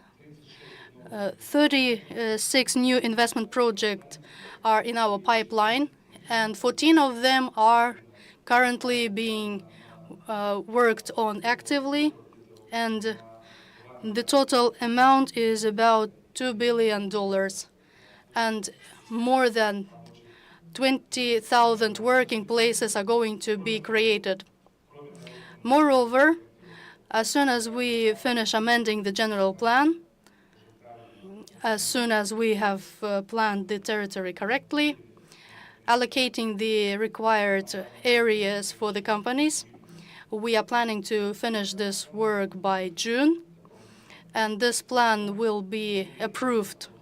Additionally, later this year, we are going to work on detailed plans on each micro-district and district. We will work on feasibility studies and design projects. Moreover, currently, we have just heard from Mr. Wong that this is not just a separate and special economic zone. We believe that Alatau city must become and must gain special status. Why are we aimed at that? We would like to attract investment. We know that this is the second year PE has demonstrated growth, and it was an outflow, and this is one of the points of growth where we can change the situation. For that purpose, the local administration, Akimat and Caspian Group, have signed an agreement with CRDI company. It's a China Developing Institute, one of the most recognized design institute in China, and that was the as one of the reasons for the success of one of Chinese cities. We believe that the city will gain the special status, and it is important for us to attract the investors from Southern Asia. We have created the best conditions for them, the best investment climate. There are a lot of things that we have provisioned there, the non-visa regime, so that foreigners can arrive more actively. You probably know that people can buy real estate in Kazakhstan only as soon as they have the documents. In July and August, we are planning to finish the engineering project on main engineering networks on all areas of the city, and specifically in the points of growth of the city. And our domestic project institutes are working on this project. We are attracting foreign companies, design companies, because we are aimed at implementing international standards so that investors could build their factories in accordance with international standards, so that they would not waste time on adapting the projects to our Kazakhstani standards. We believe that by autumn, the general plan will be completed, and the project of detailed planning will be completed as well. The projects of all the networks will also be completed. We will understand where the pipes for heating go, where the watering pipes go, and that will be all made with figures and approved by documents. And we guess that the next step will be investment step. We are going to make the roadshow in cooperation with Caspian Group and Akimat and the government, not only aiming at the South Asian countries, but also the Middle East. Our city is of high interest For many years, there were attempts, but for the last 2 years, we have been working on this project very actively. We believe that this city will be a success. This is briefly just to give you a general vision on what work we are doing now. And what we are doing in the project office, and our colleagues have arrived here today. We usually work with it very actively. And first of all, I think that we should move on to the Q&A section. I would like to ask the question to Dr. Wong. Dr. Wong.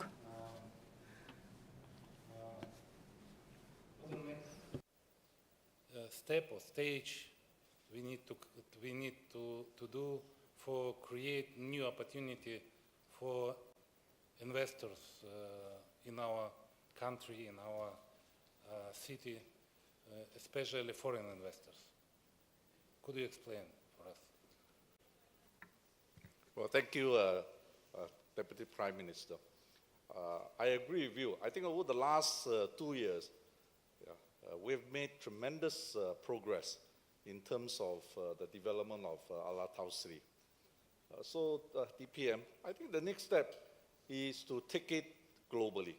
As you know, we recently did an event in Singapore where over 400 Chinese companies attended our event.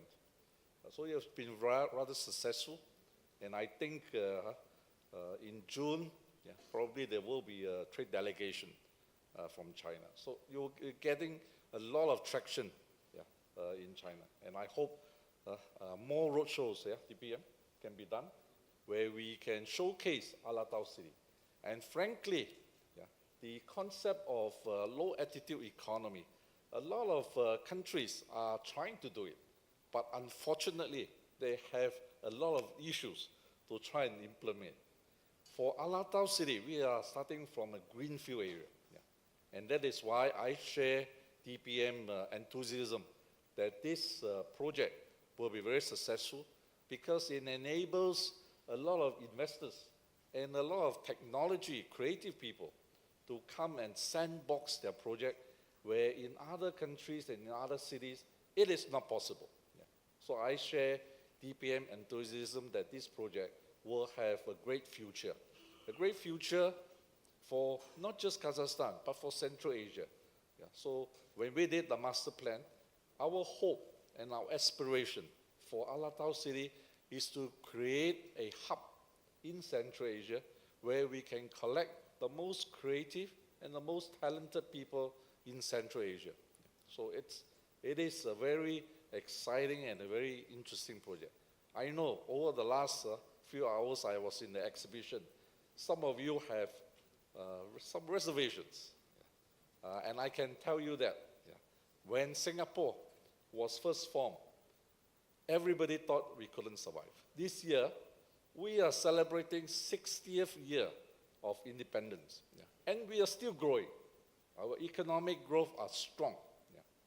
And in a lot of the projects that we did worldwide, whether it's in China, Indonesia, India, as well as in Rwanda. This morning you heard the president of Rwanda.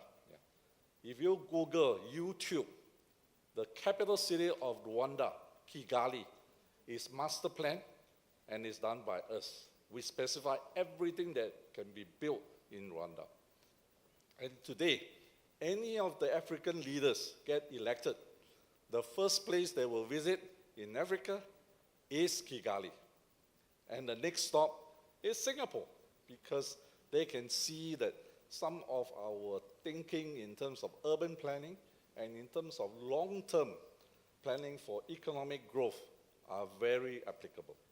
So I hope today we share with you this enthusiasm. And I'd like to encourage more questions.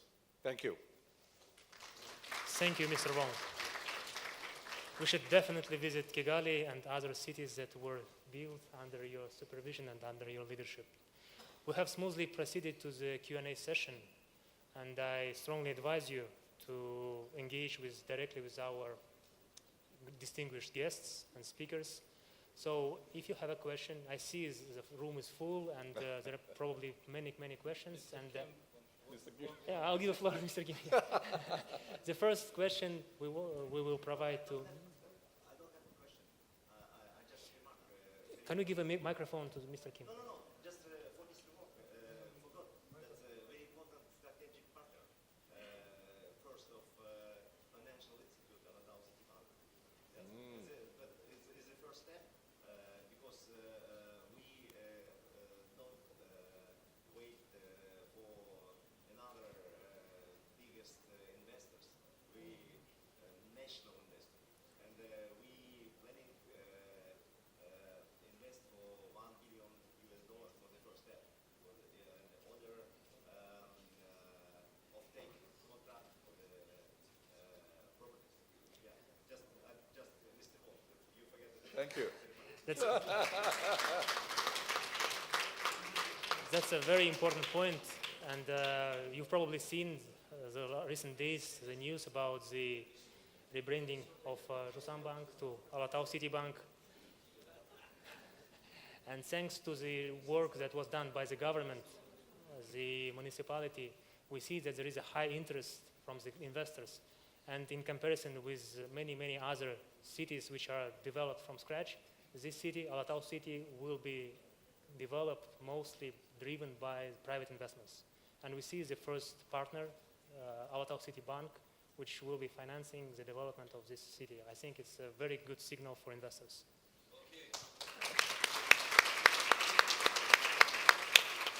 And now let's proceed to the questions from the audience. Raise your hand. Please kindly introduce yourself. I ask you to ask questions in 2 minutes, and our responses will be in under 3 minutes. Please. Thank you very much. I'm Mahila Sal. I'm the director of the. Я являюсь директором института. Спасибо большое за этот проект. Я бы хотела узнать больше про правовое регулирование и как это должно быть соединено, как это все должно быть объединено с регулированием системы Казахстана в целом. И What kinds of things are you working on? Thank you. Can you also mention to whom you ask this question? Well, Deputy Prime Minister, I guess that would be for you.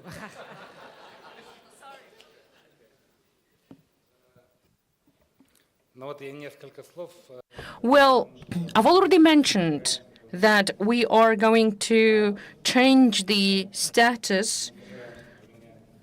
We are going to implement the status of the special economical zone to the Alatau city. And one of the issues is, of course, the issues of the justice system. Well, we understand that jurisdiction and the justice system, the legal system, is very important. Yes, we are enhancing those issues, but at the same time, one of the options could be having disputes between governments and investors and partners to international jurisdiction. We have a precedent. We have created Astana Financial Center. They have independent court with high reputation. Well, it's one of the options for litigations, for disputes resolution. So we are conducting this work together with our advisors and consultants, both with economic and legal advisors. In near future, you will hear the exact answer, but we know that in order to have superb investors, we need to make paradigm shift. This is something that we are going to work on. Singapore many years ago, Shenzhen, for example, in China, London, for example, they have gone through this path, and we're analyzing and benchmarking nowadays, and we're trying to see the path they are gone through. So, and to increase the best practice in this area. Thank you. So you've heard the strong commitment to change the environment, the regulation, and let's proceed to the next question. Pavel, can you bring the microphone? On the back? Microphone, please.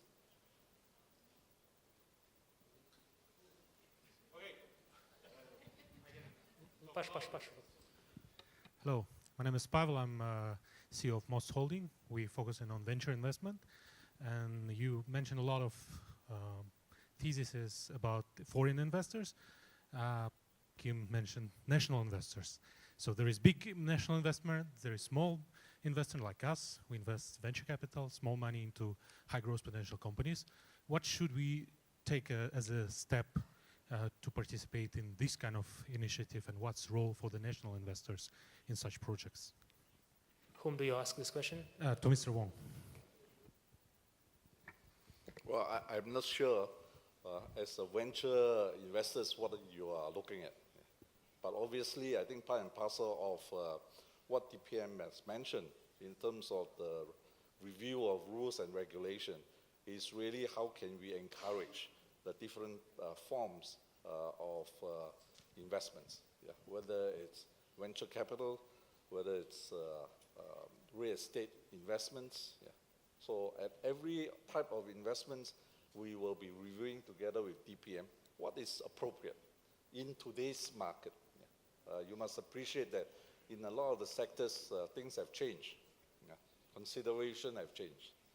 But one of the key things is, of course, there must be regulatory framework that will protect investments, protect IP, intellectual property, as well as facilitate transactions. So the basic laws regarding all this doesn't change, but the nature of investments will change. I mentioned low altitude economy, and of course, Chairman Kim is deeply invested in UAM. Basically, that type of investments will require a review of what is needed, because there isn't such investments in the past, but there will be in the future, and which is what is exciting in Alata City. You are venturing into areas which are new, which will provide new career path, whether you are a tech worker or whether you are a venture capitalist, in looking at new things. So I think this will be the acceleration in terms of the economic growth of Kazakhstan. You no longer will be just the traditional industry, but also new economy. I hope I answered that. Thank you, Mr. Wong. I see one more hand raised by Razalievich and Dosov. Razalievich, can you bring the microphone?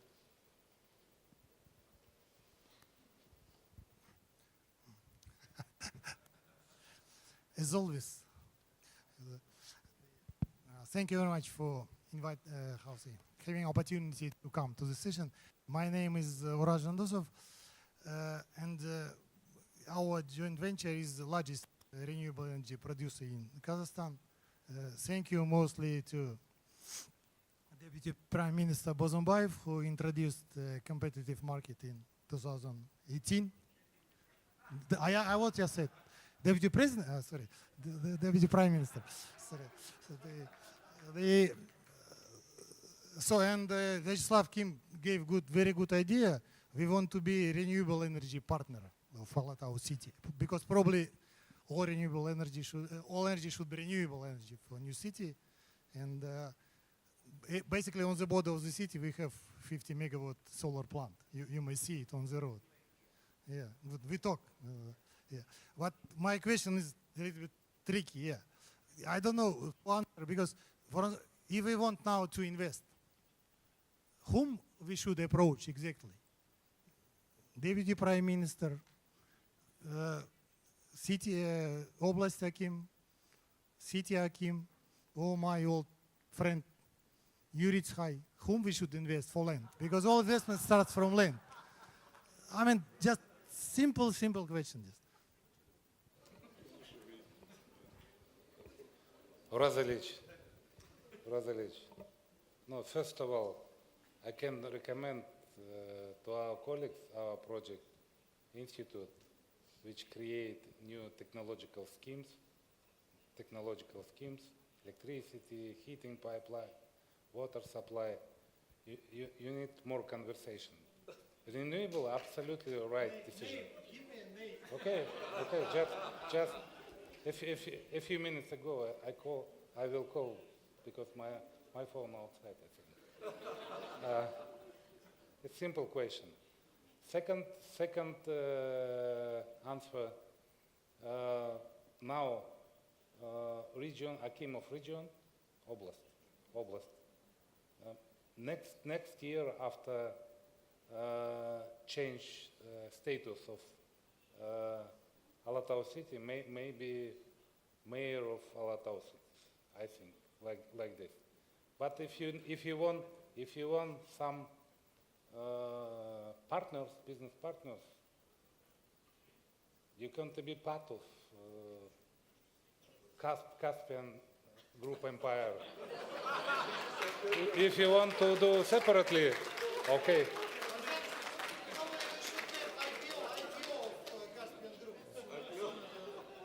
Why not? Maybe. Thank you, Razlich, for this very tricky question, as you mentioned. So let's proceed to the next one. I see many hands raised on the back. Can you give a microphone, please? I have a microphone. Good day, everyone. Thank you for such insightful presentation of this outstanding project. My name is Roland. I'm a legal expert. And I have a question to His Excellency Mr. Pak Moon. Based on your vast experience, what are the legal and regulatory mechanisms should be crucial and critical to Kazakhstan legislation system during the transition to a new legal system in this smart city of Alatau in the future, and what are the challenges that we need to, bear in mind or cover in the future? Thank you.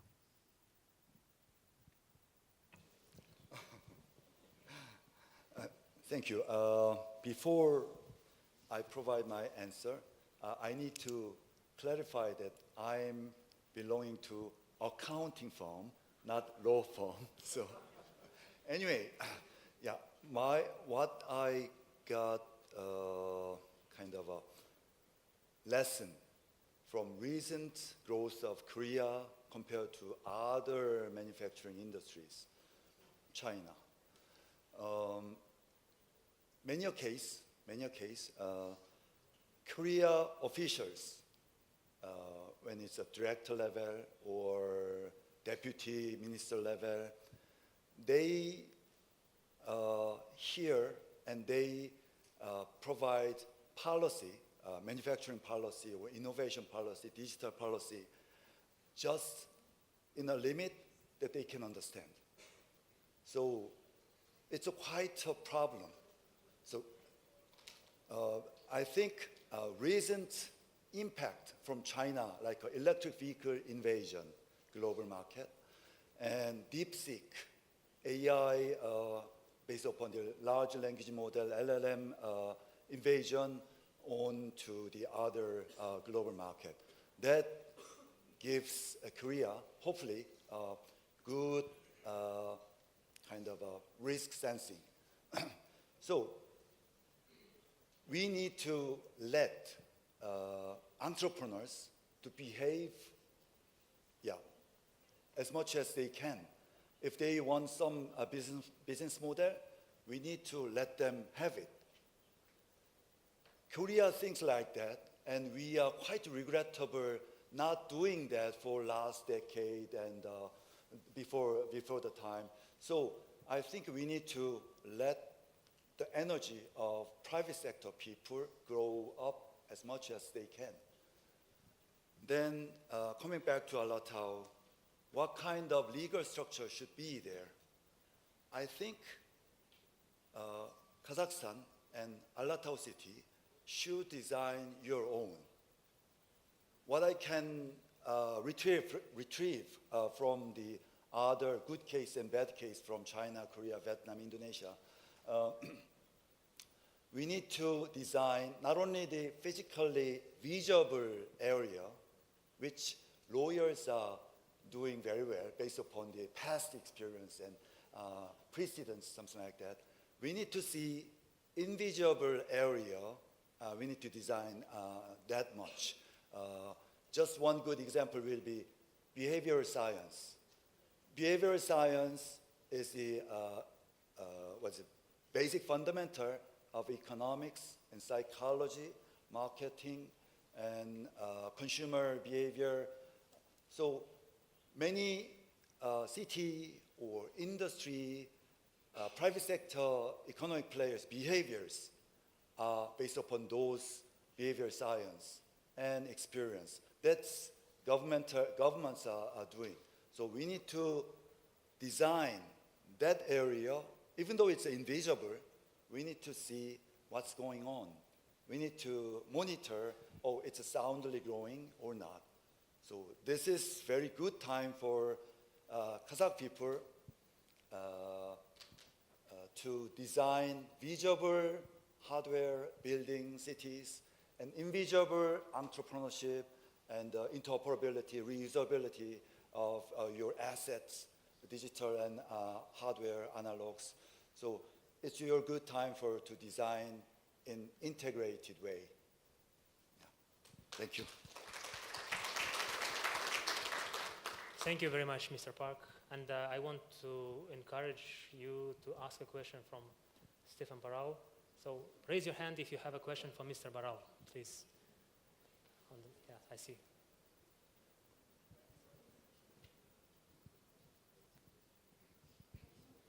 Good afternoon, everyone. My name is Artem. I have a quick question for Stefan Barrow. Considering Kazakhstan's vast territory and low population density, how relevant is air mobility here? Can this model work in Alataw city and scale across the country? Thank you. Yeah, thank you for the question. So I think if you are building a new city, right, like the opportunity to integrate new modes of transportation from the beginning is huge, because you can design the city differently from the start. One of the challenges with established cities is that it is difficult to find space to do things, right? So I think because of that, a city like Alataw city could be a really, really good opportunity for a low altitude economy, because it can be designed into the project, into the master plan from the start. So that's the first part about Alataw city. I think if you think more about Kazakhstan as a country, I have visited Almaty recently, and I experienced that getting from the airport to the city is quite painful with the car. It took me, I don't know, 45 minutes or something like that, even though it wasn't far. And that's one of our benefits. Our vision is to save 1 billion people an hour a day, right? And I think the major use case is actually flying people from the airport to a city center. So if you think about Almaty, right, like there's the airport, and then I think we visited, for example, the Ritz-Carlton, which is more close to downtown, right? If you envision that you could fly people from the airport to that location, that would be pretty amazing. I think you would save a lot of time. You probably would make a trip that usually takes 45 minutes in 5 to 10 minutes. But then I also learned that around Almaty there is like very beautiful natural parks, right? Like I think the ski resort, Shimbulak I think is the name, right? Like if you could use urban air mobility to bring people from Alataw city or from downtown Almaty to those natural parks, which could be also very interesting. I think more broadly, Kazakhstan is a big country, right? Electric aircraft currently has a limited range of around 100 miles. But our company, Joby, has recently built a demonstrator that was powered with hydrogen. So the same aircraft, just with a hydrogen fuel cell. And we did a record flight of 820 kilometers, sorry. So with that, you can envision that there could be even a future potential, right? And then you can connect cities actually with one another. So I think there is definitely an opportunity to create a benefit there for Kazakhstan. Thank you, Stefan. Oh, yeah, and I think also, like, thanks for mentioning it, Mr. Kim.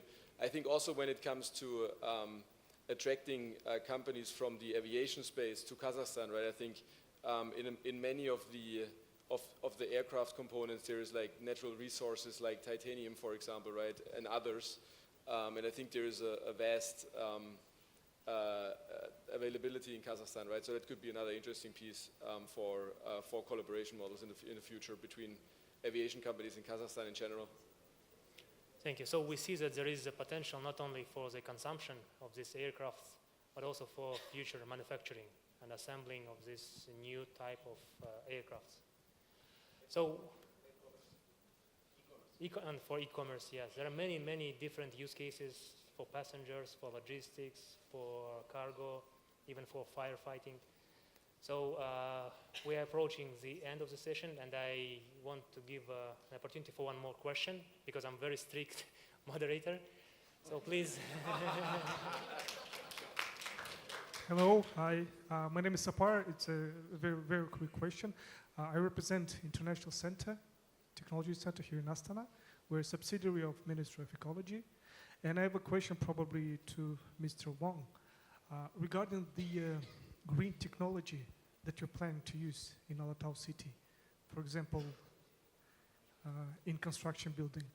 If so, can you please share information, what will be the share of the green technology you're planning to use in infrastructure sector? Thank you. Yeah, I think currently, throughout the world, everybody is trying to look at, what are green technology. Yeah. So for Alatau City, because you are starting from scratch, there is every opportunity to ensure that new buildings and new infrastructure meets high standards of green and sustainability type of KPI. Yeah. So to me, I think there's a lot of opportunity. So today, for example, we are also looking at concrete. Yeah. As you know, making of concrete requires a lot of carbon. Yeah. So there are now technologies where concrete are made with less carbon. Yeah. And of course, also in steel, for example. As you know, in Kazakhstan, you have a seismic requirement. Yeah. So this will also entail a lot of steelworks. Yeah. So basically, new forms of carbon absorption. Yeah. There are quite a lot of technologies that we can utilize. And the beauty about Alatau City is that, as I said, you are starting from scratch, and therefore you are able to overcome some of the barriers towards sustainability in a lot of cities. Yeah. A lot of cities have existing cement plants or steel mills that it's hard for investors to change overnight. Yeah. But as a greenfield city, you have every opportunity that you can do. In terms of cooling and heating. Если мы говорим про обогрев зданий, мы тратим очень много энергии на это. Неважно, где вы находитесь, в Китае, в Казахстане, в Сингапуре, всегда есть 2 сезона. И в итоге технологии, которые не были доступны в прошлом, могут быть воплощены в жизнь в Алатау-Сити.